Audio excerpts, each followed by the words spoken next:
A seca e a geada mudaram o cenário do milho no Paraná. O estado, que tem no grão um importante insumo para a alimentação animal, estava acostumado a exportar parte da sua produção.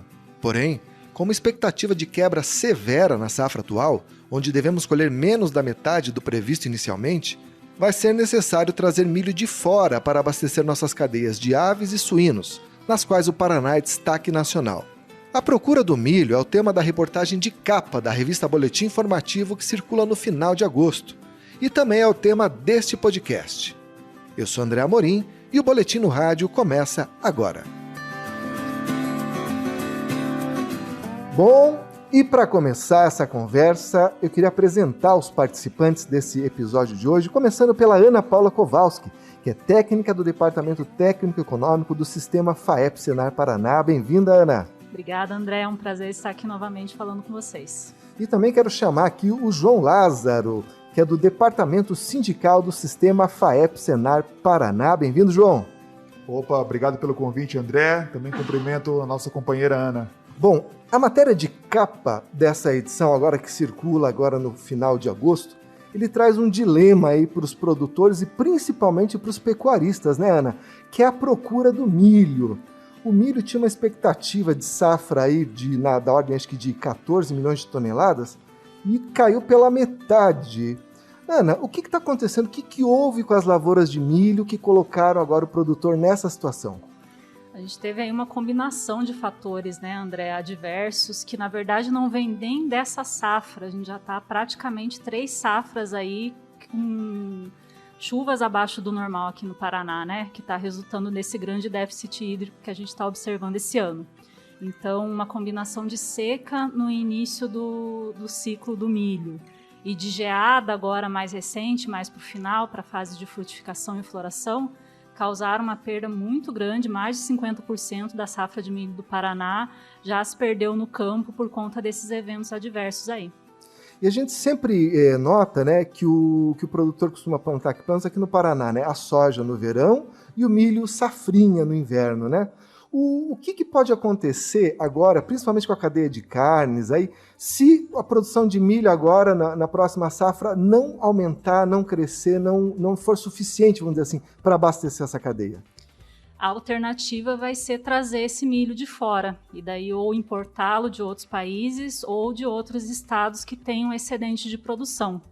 O grande problema dessa safra, André, é que a perda não é exclusiva do Paraná. Então, a gente teve perdas expressivas também em Santa Catarina, Mato Grosso do Sul, o Paraguai, que é um importante fornecedor nosso, também teve perda. Então, isso está resultando num preço muito maior do cereal, né, para quem compra, para essas cadeias que você informou, de avicultura e suinocultura, e até bovinocultura também, que utiliza uma parte de milho. E claro que a gente não tem expectativa que falte, né, produto não vai faltar, mas a gente tem aí cerca de 4 milhões de toneladas que vai precisar vir de algum outro lugar que não seja a nossa produção tradicional paranaense. E uma pergunta de leigo, Ana. A gente nota que, tradicionalmente, né, quando é colhida a safra de milho, uma grande parte dele fica aqui no estado mesmo para abastecer essas cadeias de proteína e parte é exportada, né? Já que o milho está tão procurado, vai ser tão valorizado, por que o produtor não vai plantar o milho agora no verão para suprir essa demanda que já vem se apresentando? A disputa ela é muito grande com a soja, né, André? A soja é o nosso carro-chefe aqui no Paraná. Ela é uma cultura muito bem adaptada para o período que ela é plantada, né? Então, ela resiste um pouco melhor à seca.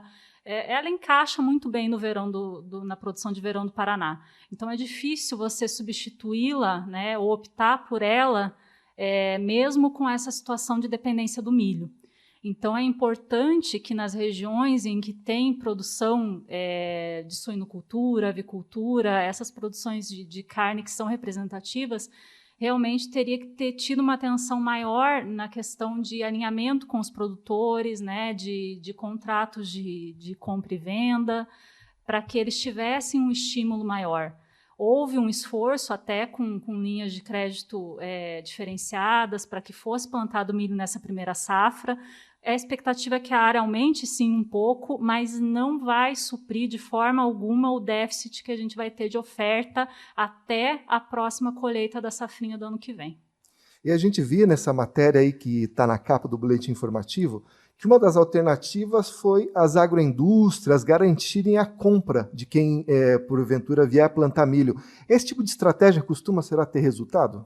Tem resultados positivos, não é de hoje que isso é feito, né? Algumas cooperativas, principalmente nas regiões mais tradicionais de produção de primeira safra, né? Que são aqui mais ao sul do estado, Campos Gerais, que são regiões mais frias, para que o produtor sinta o estímulo de plantar milho na primeira safra. O milho, outra questão dele é que ele tem um investimento inicial muito alto, né? Então, para você plantá-lo, a semente é mais cara. Então, às vezes, é muito mais fácil você plantar a soja, que é um pouco mais barata de ser plantada, do que plantar o milho na primeira safra. Então, essa escolha, ela depende muito da ponta compradora também. E eu fico imaginando, né, Ana, nessa altura do campeonato, o produtor que já estava planejando plantar soja mudar para o milho também é complicado, né? É fora de cogitação, porque essa aquisição de sementes, esse planejamento para a safra de verão, ela começa lá em maio, abril. Então, agora não há muito o que se mudar, realmente. Os investimentos já foram feitos, as compras já foram acertadas, e o plantio para setembro já tá consolidado. É muito difícil de você ter uma mudança de planejamento daqui para frente. Ana, e dessas 6 milhões de toneladas, aí 6,1 milhões de toneladas que a gente espera colher agora no próximo ciclo, né? Uma parte dela já está comprometida, já está vendida, ou a gente ainda tem aí um espaço para adquirir ainda milho? Há uma parcela comercializada, sim, mas há também a gente está passando por um período de muita incerteza também da entrega, né? Muitos contratos foram feitos lá atrás de venda antecipada, né? E agora não vai se conseguir cumprir os volumes, inclusive, por conta da perda. Então, é uma situação delicada. É uma situação bem delicada, porque a oferta que se esperava ter não vai se ter nem a metade. É uma perda histórica realmente para o Paraná. Pois é, a gente estava vendo um gráfico aí das últimas 19 safras e vê que realmente pelo menos na última década, não ocorreu um resultado tão ruim assim para o milho paranaense, né? O que se costuma fazer, Ana? Por exemplo, você falou que também Argentina e Paraguai também foram impactados pelos problemas climáticos, né? Ou seja, eles não vão poder nos ajudar muito. Da onde a gente vai trazer esse milho? Que outros países podem suprir essa demanda da ordem de 4 milhões de toneladas? Os fornecedores, eles têm, né, André? A gente tem grandes produtores mundiais aí, Estados Unidos, a Argentina mesmo não teve uma quebra tão expressiva, Paraguai um pouco mais, mas eles, dividindo essa demanda, né, esse leque de importadores, a gente consegue abastecer nosso mercado, sim, mas com um preço muito mais alto. Então, a gente já está, por conta da pandemia, com fretes extremamente valorizados, né, para trazer milho de fora. O milho no mercado internacional também está valorizado, então esse é um outro ponto a ser observado. É uma conjuntura toda de pandemia que tem encarecido esses produtos para quem precisa importar. E é claro, um grande fator, aí, um grande peso, também o dólar. Nosso câmbio está extremamente alto, né? A gente está com dólar acima de R$5, então isso encarece muito a importação. Excelente para quem exporta, muito ruim para quem importa. Então, essa conta aí vai ficar bem cara para quem precisa comprar milho. E eu estava lendo a matéria assinada pelo Antônio Senkovski e eu vi que soma-se a esse cenário um problema adicional, né, Ana, que é a questão logística. Eu não sabia disso, mas as nossas estradas, o Porto de Paranaguá, o corredor de exportação, né, ele caminha no sentido oeste, Porto de Paranaguá. Se a gente for trazer esse milho de fora, via Porto de Paranaguá, parece que a nossa cadeia de transporte não está muito preparada para isso. Isso pode ser um problema adicional? Na verdade, assim, nós temos há o preparo no sentido de que esse escoamento ocorre tanto do porto para o interior quanto do interior para o porto. Mas os produtos tradicionais é levar grão para o porto para ser exportado, trazer insumo para o interior para ser utilizado na safra. Então, o fertilizante, a maior parte do fertilizante do Brasil entra para o Paranaguá. Então, se traz fertilizante para o interior, volta para o porto carregado com grão. essa logística que realmente não vai faltar, é o mesmo caso da oferta do milho, não vai faltar caminhão para fazer essa logística, mas claro que ela pode ficar mais cara, porque vai ter que ter aí um esforço adicional para trazer produto grão do porto para o interior também, além dos insumos. Né? A gente vê isso com trigo também. Trigo entra uma grande parte importado, então entra pelo porto. Mas realmente o fornecimento de caminhões para essa logística vai ter que ser mais bem pensada, de repente, para poder suprir, né? Você falou do trigo, né, Ana? A gente vê que tem muitos produtores aí falando de alternativas para o milho. Existem outras culturas que podem ser interessantes aí nessa questão da composição da ração animal, por exemplo, trigo ou outras que possam substituir o milho nesse cenário mais adverso? Existem, e essa tem sido uma preocupação recente de quem precisa comprar milho. Então, e órgãos de representação de classe também, como o Sindavipar e outros, né? Para que se tenha alternativas. A gente não tem um histórico de reservar áreas ou ter uma diversificação de produção no inverno. A gente ficou muito na sucessão soja, milho, porque é comercialmente interessante, porque a gente tem demanda para isso, mas não se pensou que em anos de extrema diversidade climática, como tem sido as últimas 3 safras principalmente, o milho pode ser uma opção muito arriscada, você colocar todas as fichas na produção de milho numa safra que já é tradicionalmente de risco, como a segunda safra, que é plantada no inverno. Então, a gente vê que algumas potencialidades estão se desenvolvendo, como produção de sorgo em algumas regiões específicas, né, que tem demanda para isso, então é importante que o comprador manifeste também esse interesse para que haja interesse em produzir esses produtos. Triticale também, aveia, então há um leque aí de produtos e o Paraná tem aptidão para produzi-los. É só realmente estruturar essa relação entre compradores e vendedores, apoio setorial, né, governamental, para que isso se intensifique na escala que a indústria precisa também para processar a ração. Ana, na tua opinião, que lição fica desse episódio agora para as próximas safras, para os próximos ciclos? Eu acho que a gente precisa repensar, André, o sistema produtivo do Paraná mesmo, né? Não arriscar além do que é necessário. A gente sabe que a produção agrícola é de risco, né? O produtor toma esse risco sempre que planta e não tem como mudar isso. Mas, de repente, em regiões onde já se sabe que vai se plantar fora da janela, e isso vai ficar muito evidenciado para essa próxima safra, a perspectiva não é de melhoria, a gente tem uma laninha que está estabelecida, então possivelmente plantio de soja de novo pode ser tardio e por consequência o de milho, segunda safra, também atrasa. E quanto mais tarde nós plantamos o milho aqui no Paraná, mais risco ele corre de perder por geada. Então, de repente, essas regiões em que já se sabe que a janela de plantio não vai ser a mais adequada, onde o solo, de repente, não tem uma capacidade de armazenamento hídrico suficiente, enfim, onde o risco é maior para o milho segunda safra, de repente, essas alternativas podem ser interessantes para o produtor. Ele vai ter uma rentabilidade boa, porque o investimento nessas culturas alternativas geralmente são menores do que o do milho, e se ele tiver mercado para comercializar isso, é com certeza um grande negócio. Eu acho que essa é a lição que fica, tentar diversificar um pouco para não apostar todas as fichas numa cultura que tem um risco elevado, né? Maravilha, Ana! Bem, mudando um pouco de assunto, saindo das lavouras, indo para dentro do Sindicato Rural, eu quero conversar aqui com meu amigo João Lázaro. João, o programa de sustentabilidade sindical do sistema FAEP-SENAI Paraná, que foi lançado lá em 2018 para ajudar os sindicatos a encontrarem novas formas aí de renda e para continuar a serem sustentáveis, né? Parece que tem dado bons frutos, né? O pessoal esteve lá em Terra Roxa e o pessoal viu que o sindicato rural de lá conseguiu driblar a crise aí com criatividade aí e bons negócios, né? Sim, André. O programa vem se consolidando a cada ano que passa.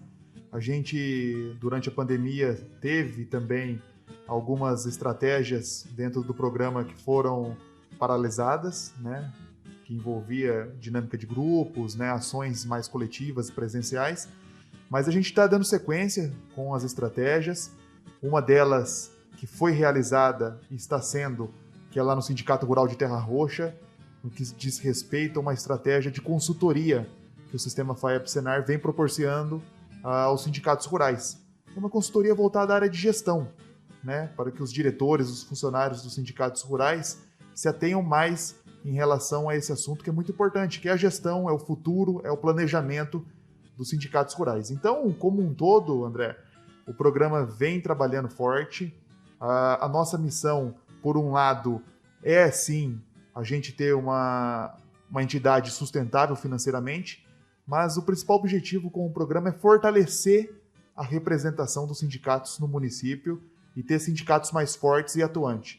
Porque se a gente tem sindicatos rurais fortes, estruturados, com credibilidade no município, o lado financeiro vai ser consequência, né? Os produtores vão enxergar a entidade de uma forma diferente, né? E isso que vem acontecendo com vários sindicatos que têm participado dentro do programa de sustentabilidade sindical. O que a gente nota, né, João, é que depois do fim da contribuição sindical obrigatória, o produtor rural acho que coloca muito na balança assim, que benefício eu vou ter se eu me associar a esse sindicato, né? Então me parece que o sindicato que não der essa contrapartida muito clara para o produtor, ele não vai conseguir segurar o seu associado, né?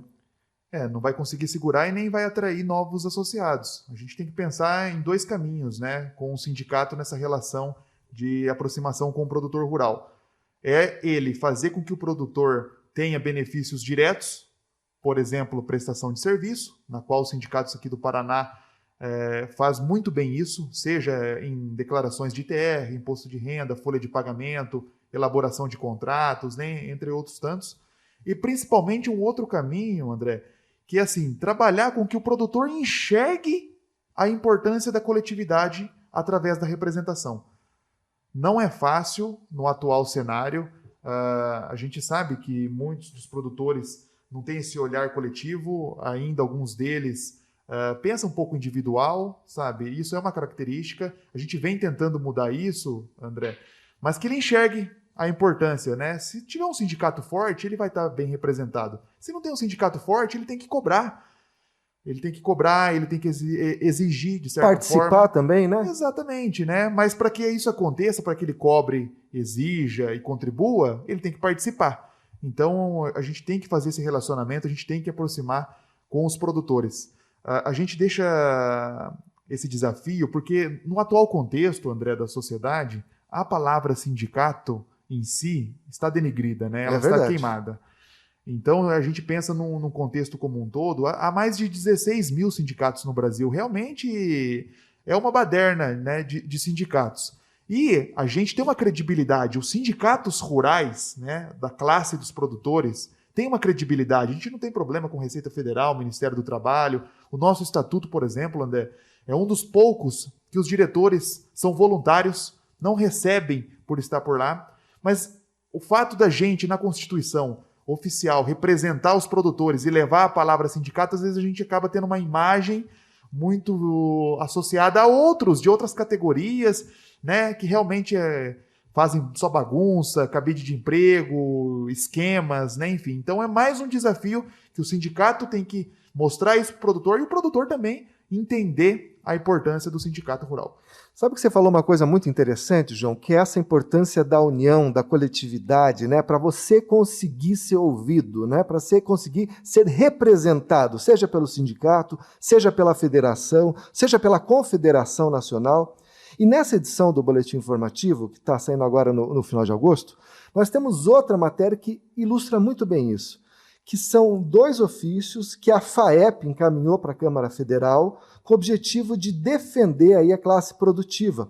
Ou seja, é esse papel que às vezes o produtor não enxerga, que é desde o sindicato levantar a demanda, encaminhar para a FAEP trabalhar isso e poder colocar o produtor como se ele tivesse voz para cobrar dos nossos deputados federais, né? Como foi o caso que aconteceu aqui com 2 ofícios, né? O primeiro, João, foi em relação ao marco temporal da ocupação de terras indígenas. Essa é uma medida muito importante, né, tomada pela FAEP. Com certeza, é um assunto de extrema importância. A gente está passando agora por um momento que vai ser discutido em âmbito do STF, essa questão. A FAEP, ao longo dos últimos anos, ela vem acompanhando esse caso, o nosso departamento jurídico, também a gente tem um escritório contratado especialista em questões indígenas, né? Agora, nos últimos anos, atuamos lá na região oeste do Paraná, em Guaíra, Terra Roxa, Autônia, enfim. Então, o STF esse mês está marcado para o dia 26, talvez fique para o dia 25, essa discussão entre alguns assuntos está o marco temporal. Então, o STF vai julgar, a CNA e a FAEP entraram no processo com o amicus curiae, então a gente está acompanhando, a gente está argumentando, estamos trabalhando em bastidores, né? Enfim, então a gente está em cima dessa situação. Paralelo a isso, e aí entrou um forte trabalho da FAEP, no qual você citou agora, e a gente encaminhou ofícios, e alguns deles a gente conversou também por telefone com alguns deputados federais, para que antes dessa votação, né, dessa sessão que vai ter lá no STF, a gente aprove o projeto de lei 490/2007. Por quê? A gente vai trazer uma segurança jurídica a mais, porque dentro desse PL, André, existem alguns itens que vai ser julgado no STF. Então, se a gente aprova isso na Câmara dos Deputados, Senado, o presidente sanciona, né, quando os ministros forem avaliar, dá uma certa... Dá um respaldo maior. Exatamente, entende? Então, por isso que a gente está trabalhando forte para que antes lá do dia 25, dia 26, a gente aprove. Essa semana vai ser bem corrida lá em Brasília, mas a gente está acompanhando, a CNA também, está trabalhando nos bastidores para que isso aconteça e a gente consiga aí um bom resultado para o produtor rural. Outro ofício que foi encaminhado diz respeito à manutenção do desconto da tarifa de energia elétrica no meio rural. Ana, essa questão é importante aqui para o produtor paranaense? Com certeza, André. A gente tem o Paraná como referência na produção, principalmente de bovinos, suínos e aves, né? E eles são grandes demandantes de energia elétrica, né? Essa energia tem um peso muito grande no custo de produção deles. Então, qualquer redução desse desconto que eles têm, né, têm garantidos e que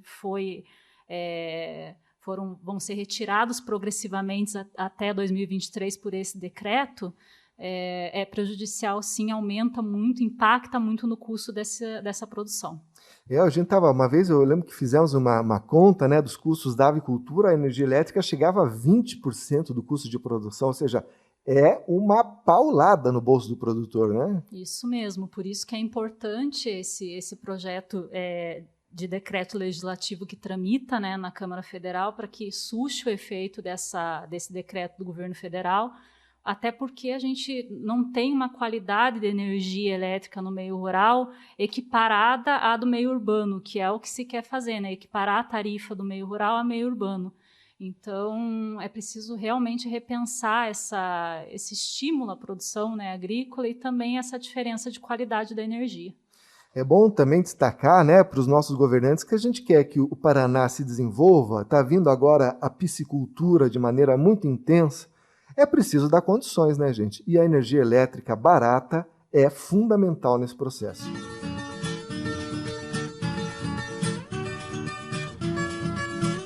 Outro tema que eu gostaria de trazer aqui no podcast, o João pode me ajudar, é que começou agora no dia 16 de agosto o prazo para a declaração do ITR, que é o Imposto Territorial Rural. João, os sindicatos podem ajudar o produtor rural aí a fazer essa declaração corretamente?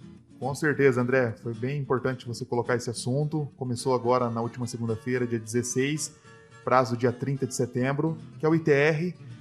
Semelhante ao IPTU na zona urbana, a gente tem o ITR na zona rural e todos os produtores rurais têm que fazer, é obrigado, e os sindicatos rurais está apto a fazer esse procedimento para o produtor rural, receberam capacitação para isso, a gente tem uma equipe de assessoria técnica também para dar suporte aos sindicatos rurais, caso precisem esclarecer alguma dúvida ou eventual esclarecimento. Então a gente aconselha que o produtor rural procure o sindicato rural, não deixe para a última hora e faça o ITR 2021. Bom, com esse recado a gente vai encerrando o episódio de hoje do podcast. Quero agradecer muito a presença da Ana Paula, do João. Voltem sempre, é sempre uma alegria, um privilégio. E falar para você, ouvinte, se você tem interesse de ouvir outros episódios desse podcast, você pode encontrá-los no nosso site, que é o www.sistemafaep.com.br. Lá você também encontra os links para as nossas redes sociais. Esse podcast está disponível no Spotify, no Deezer e no YouTube também. Até a próxima!